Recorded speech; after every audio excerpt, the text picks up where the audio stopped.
먼저 그 고린도 교회의 상황을 설명하자면 고린도 교회는 일하지 않는 교회가 아니었다는 걸 우리가 한번 생각해 볼 필요가 있습니다. 무슨 얘기냐면 일을 열심히 하고 사역이 굉장히 활발하게 일어나던 상황이에요. 그러니까 보통 이제 죽은 교회들 있잖아요. 아무것도 안 하고 조용한 교회는 조용할 수 있어요.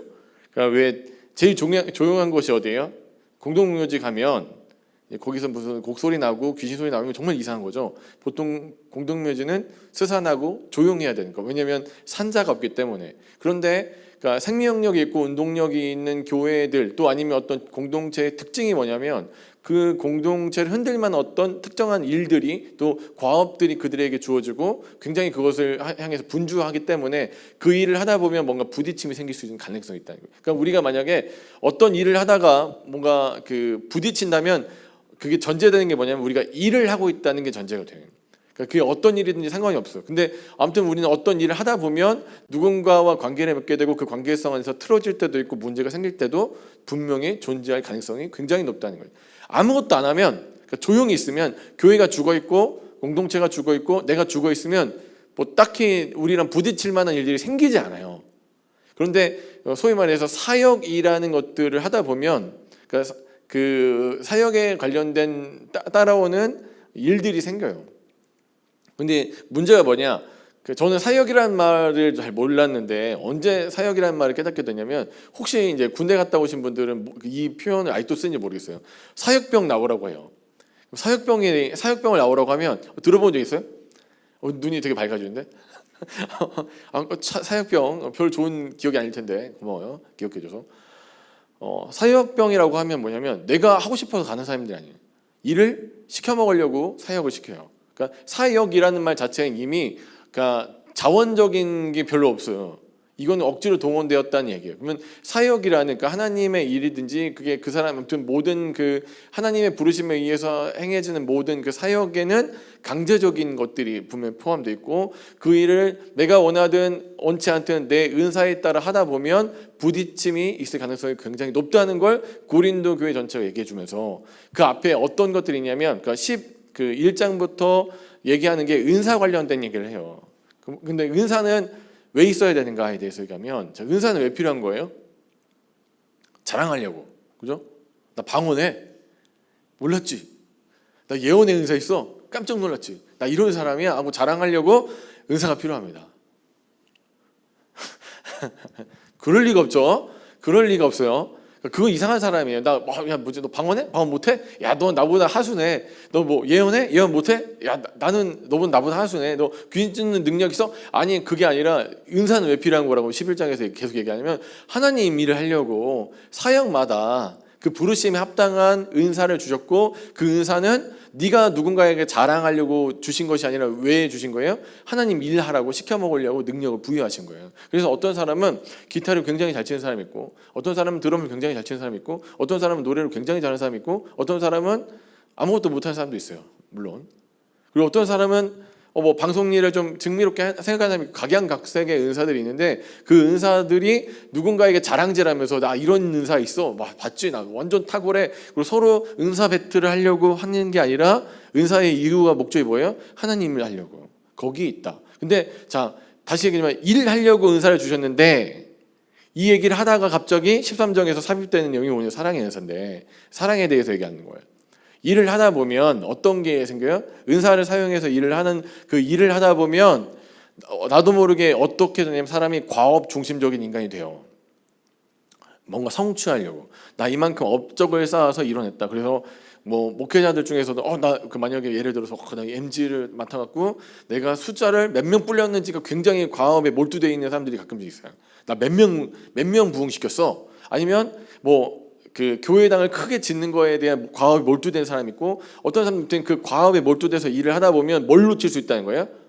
일을 하다 보면. 그래서 그러니까 또 이런 사람들 특징이 있어. 일 열심히 하는 사람들 특징이 뭐냐면 자기는 뒤끝이 없대. 쿨하대 자기는. 그런 사람들 보면 저는 진짜 쿨뭉댕이로 때려주고 싶어요. 근데 진짜 그런 쿨한 사람들 있잖아요.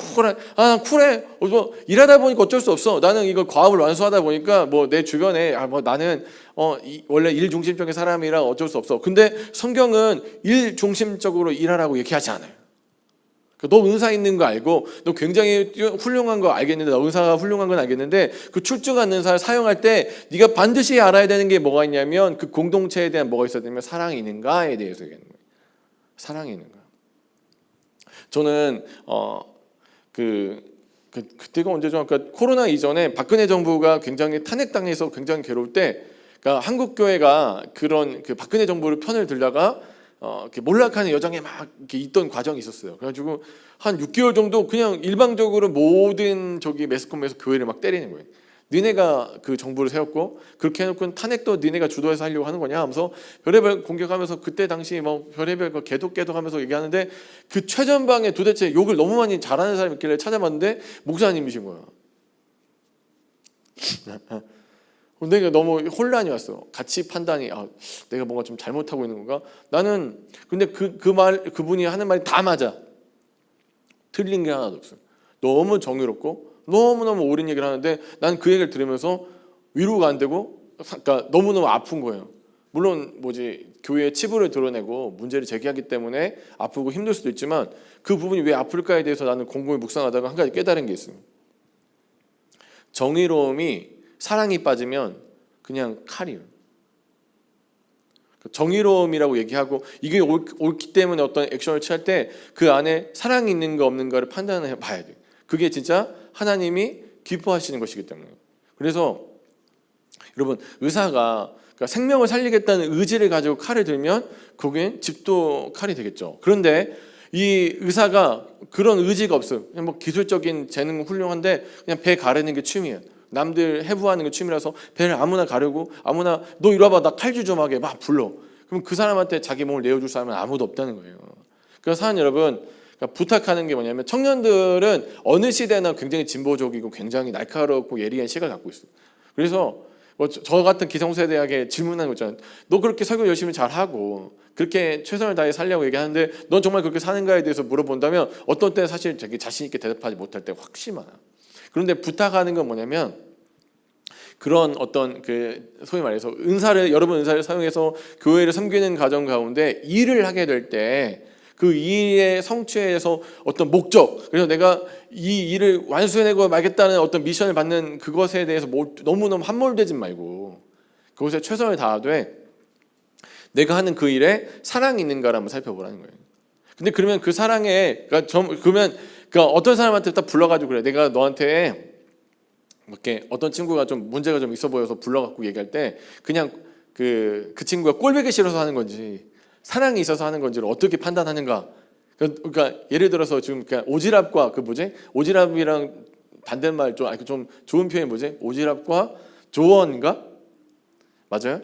조언과 오지랖의 차이에 대해서 이렇게 맞아요? 두 개를 비교하는 게 이게 조언인지 오지랖인지에 대해서 어떻게 판단하냐? 그 성경도 우리에게 그 근거 조언을 얘기하고 있어요. 13장에서 그 안에 사랑이 있는가? 너 정말 그 안에 사랑이 있어? 그러니까 너 은사를 사용함에 있어서 그 안에 사랑이 있는가? 너 정말 그 일을 해나가는 일에서 너 정말 그 안에 사랑이 있는가? 찬양 인도를 해나가는 그 과정에서 영혼을 사랑하는 마음이 있는가? 또 이 MG 처치를 이끄는 지도를 한 입장에서 그 안에 사랑이 있는가? 정말 한 영혼을 바라보면서 그 안에 사랑이 있는가? 그 영혼을 바라보면서 정말 사랑하는 마음으로 그 영혼을 돌보고 있는가를 판단해 보면 그것이 드러나게 될 거라. 근데 그러면 그 상대방과 나 사이에 이게 진짜 오지랖인지 조언인지 어떻게 하냐면 그 근거 조언이 뭐냐면 사랑은 어떻게 한대요? 사랑 오래 참고 사랑 온유함이 뭐 얘기하다가 정말 우리가 상방가니까 우리 너와 나 사이에 그러니까 지금 앞에 있는 구절들은 그러니까 그 판단 기준이 나야. 내가 보기에 그러니까 나에게 있어서 나는 그러니까 사랑을 어떻게 해야 돼요? 오래 참음으로 해야 되고 온유함으로 해야 되고 시기하지 않음으로 해야 되고 사랑을 자랑하지 않고 교만하지 않은 상태에서 사랑을 이끌어 나가야 되는데 근데 상대방과 나의 사이에는 어떤 게 있어야 되냐면 무례히 행치 않는 게 있어야 됩니다. 내가 얘를 사랑해. 근데 굉장히 무례해. 야, 내가 너 사랑하니까 내가 해줄게 하고 막 하는데 상대방이 원하지 않아. 예를 들어서 같이 이렇게 음식을 먹는데 이 친구가 뭔가 음식을 남길 조짐이 보여. 그래서 이 친구가 곧 괴로워할 것 같으니까 내가 얼른 먹어주는 거야. 하나 남은 이렇게 새우가 있어요. 잘 까놓은 통통한 새우가 있는데 딱 보니까 얘가 안 먹을 것 같아서 내가 치워줘야지 하는 되게 거룩한 마음으로 얼른 입에 싹 넣었어요. 사랑하니까. 상대방이 어떻게 해요? 포크로 이마를 막 그렇죠? 왜 그런 거예요? 분명히 사랑을 행했잖아요. 사랑하니까 어떤 액션들을 취하는 거잖아요. 미워서 그런 게 아니라 이 사람 사랑하니까 도와주고 싶은 마음에 의해서 내가 어떤 선의를 행할 때에도조차도 어떤 사랑은 뭐가 고려돼야 되는 거예요? 무례히 행치 않음이 고려가 돼야 돼요. 무례히 행치 않음이. 그래서 저는 항상 이 얘기를 왜 하냐면 연인 관계 안에서도 이게 굉장히 중요해요. 연애할 때도 사랑한다고 하는 짓거리들이 있어요. 사랑한다고 남의 속을 되게 긁는 행동들을 한단 말이야. 도대체 상대방이 성로 이해가 안 돼. 왜 나는 얘를 사랑해서 하는 행동인데 난 너 생각해서 하는 거잖아. 싸움이 왜 나냐면 그래서 나는 거야. 야 이거 왜 너 왜 이렇게 했어? 내가 너 이거 생각해서 하는 거잖아. 내가 누가 해달라고 했어? 우리 부부 얘기 아니에요? 오해하지 않았으면 좋겠어요. 무례히 행치 않는 게 굉장히 중요한 거예요. 어떤 일을 할 때. 이 전체 성경 안에서 하는 얘기예요. 야, 너 일을 열심히 해나가는 건 괜찮아. 너 일 멋있게 하는 거 괜찮아. 야, 너가 천사의 말도 하고 이 온갖 대단한 일을 하는 건 좋은데, 근데 거기 그런 놀라운 은사들 안에 뭐가 있어야 돼요? 사랑이 들어와 있어야 돼요. 그 사랑이 없다면 어떻게 되는 거예요? 그거는 굉장히 시끄럽고 그냥 전체를 혼란하게 만드는 일일 뿐이에요. 네가 사랑으로 한다는 일들도, 그러니까 네가 하나님 나라를 위해 한다는 행동들이 과연 무례하지 않은가에 대해서 굉장히 생각해 보라는 거예요. 저는 그래서 제가 제일 불편했던 게 뭐냐면, 학교 다닐 때 제가 이 신학을 끝내고 나서 일반 학교를 다닐 때, 일반 학교 그 코스를 밟을 수 있는 기회가 있어서 다닐 때 주변에 넌크리스천들이 항상 물어보는 거예요. 왜 당군목을 따야 되냐에 대해서 나한테 물어볼 때 내가 할 말이 별로 없었어요. 왜 그 당군목을, 그게 교과서에 이렇게 실려 있더라고요. 아세요, 여러분? 기독교인 일부 중에 그 이토콤이라는 그 단체에서 어떤 이렇게 열정 있는 친구들이 당군상 목을 땄어. 잘라가지고 버렸다고. 위대한 일을 행했지. 그리고 어디야 봉은상가 가가지고 땅밟기 기도를 한 거예요. 막 돌면서 시끄럽게. 우리도 좀 그렇잖아. 우리 교회 무너지라고 여기 중님들이 이렇게 모여갖고 목탁 두드리면 돌면 우리도 별로 기분 좋지 않잖아. 물리적인 어떤 아픔 없더라도 좋은데 왜 저래? 비 오나서 그런가? 막 그런 생각이 들잖아요. 그런 것처럼 기독교인들이 막 찬송가 부르면서 절 주위를 돌고 그 땅이 무너지기를 사탄의 역사를 밟겠다고 할 때 근데 제가 그분들 물어보면 항상 뭐냐면 이거 하나님 일이래요. 눈에 하나님의 일이라는 그 신념이 가득 차 있어. 이건 하나님의 영광을 위해서 하는 거야. 근데 그때마다 너무너무 부끄럽지만 그래서 왜 우리가 어떻게 하면 그것들을 이 세상과 소통하면서 살아갈 수 있을까 해서 고민할 때 이 구절이 우리에게 힘을 주더라고요. 무례히 행찬. 하나님은 그러니까 서로를 첫 번째로 일을 한다고 절대로 은사를 받아서 일을 하죠. 그 사람이 은사가 있기 때문에 일을 해요. 훌륭하게 일을 잘하고 있어요. 여러분 어떤 사람은 티칭의 은사가 있어갖고는 막 선생님 일을 하고, 어떤 사람은 찬양의 은사가 있어서 찬양단에서 봉사를 하고, 교회에서 각양 하나님께서 세워주신 그 은사를 위해서 막 일을 할 때, 일을 하기 위해서 사랑이 무너져서 안 된다는 전제 하나, 그 다음에 사랑한다고, 이것도 사랑의 표현이 하면서 액션을 할 때 그 사랑이 상대방에게 무례하지 않아야 된다는 건 전제가 있어요. 그 안에 이 조항이 들어있는 거예요. 오늘 사는 여러분이 누군가를 사랑한다고, 또 교회의 하나님의 영광을 위한다고 하는 그 액션들 중에 과연 사랑이 있는지, 그 사랑은 과연 무례하지 않은 것인지를 항상 스스로 한번 판단해 보시길 간절히 축원합니다. 그래서 정말 좋은 그리스도인은 길을 막 알려주고 막 여기입니다 끌고 다니고 그렇게 하는 거, 물론 그것도 굉장히 훌륭하겠지만 그것보다 다른 시각을 열어줄 수 있는 무례하지 않은 그리스도인, 무례하지 않은 기독교가. 그래서 저 사람이랑 만나면 참 모든 애티튜드가 완전히 잘 갖춰진 거야. 세상을 대하는 애티튜드. 세상을 대할 때 그냥 막 살아, 대충 살아, 그냥 거지같이 살아. 그리고 열심을 위해, 뭔가 목적을 위해서는 이 어떤 것들, 주변에 있는 것들을 신경 쓰지 말고 거기에 몰두해서 주변이 어떻게 되든 말든 간에 거기를 갖다 집중해서 거기를 타겟팅해야 된다고 하는 거 말고 주변을 좀 돌아볼 수 있고, 그래서 나의 행동 하나가 누군가에게 정말로 힘이 되고, 그래서 그게 선한 영향력이라는 거예요. 우리가 착각하는 선한 영향력의 오해는 뭐냐면, 내가 인류대에 들어가서 이름을 떨치면 사람들이 나를 보면서 우리도 저렇게 될 수 있구나 하고 선한 영향을 끼치겠지. 아니에요. 지금 사실 국가를 굉장히 어지럽게 하고 혼란스럽게 하는 사람들은 우리가 소위 말하는 제일 좋은 대학교 나온 사람들이 제일 우리 마음을 어렵게 해요. 보면서 돈이 많으면은, 내가 돈을 많이 벌고 로또에 당첨되거나 아니면 뭐 사업을 해갖고 이름을 막 크게 넓히면 하나님의 영광을 위해서 나는 선한 영향을 끼치겠지. 아니에요. 지금부터 내가 무례하지 않으려고 하는 애씀. 근데 그걸 위해서는, 그 사랑을 위해서는 뭐가 필요하냐면 자기 포기가 필요해요. 사랑은 반드시 포기가 필요해요. 내려놓음이 필요해요. 그게 없이 그냥 이걸 이뤄보겠다고, 난 어차피 일하는 사람이고 난 은사를 받았기 때문에 이 일을 하다 보면 누구 주변에 상처받을 수도 있고 문제가 생길 수도 있고, 그건 어쩔 수 없는 거고, 나는 뭐 강아지가 짖든 뭐가 짖든 나는 전진만 하겠어. 고린도전서는 그 얘기에 기웃도 한단 말이에요. 그런가? 과연 네가 생각하는 게 옳을까? 그래서 그 앞에 싸고 있는 얘기들 중에 전제 부분이 있습니다. 사랑은 어떤 거예요? 오래 참는 것이래. 그 오래 참으려면 어떻게 해야 돼? 오래 참으려면은 누가 포기를 해야 돼? 제가 나를 오래 참아줘야 돼? 내가 참아야 돼? 내가 참아야 되잖아. 나의 포기, 나의 죽음이 있어야 돼. 그래서 사랑이라는 얘기의 이 안에, 여기 지금 오늘 얘기하는 있잖아요. 온유함도 있고, 시기하지 않고, 자랑하지 않으면, 교만하지 않는다. 이게 어떻게 가능하죠? 이걸 집에다가 이렇게 앞에다 써놔요. 이 사랑은 오래 참는다, 온유한 것이다, 시기하지 않는 것이다, 자랑하지 않는 것이다, 교만하지 않는 것이다. 이렇게 써놓으면 앞으로 나 이렇게 살아야지 결단되고 이렇게 들어갈 수 있습니까? 불가능하죠. 특별히 장로교회에서는 그 해답을 정확하게 지적합니다. 어떻게 하면 자기 포기와 자기 죽음, 십자가가 없이는 불가능하다는 거예요. 내가 죽기로 마음 먹은 것과 죽는 건 다른 거예요. 죽은 척해. 근데 죽지 않았어요. 왜 자매들이 저기 막 형제들 연애 초반과 나중에 이제 뭐 결혼할 때쯤 돼가지고 막 이렇게 모습을 보면서 너 변했네 막 그런 얘기 하잖아요. 왜 그래요? 형제들이 초반에 어떻게 해줘요? 죽은 척 해주잖아요.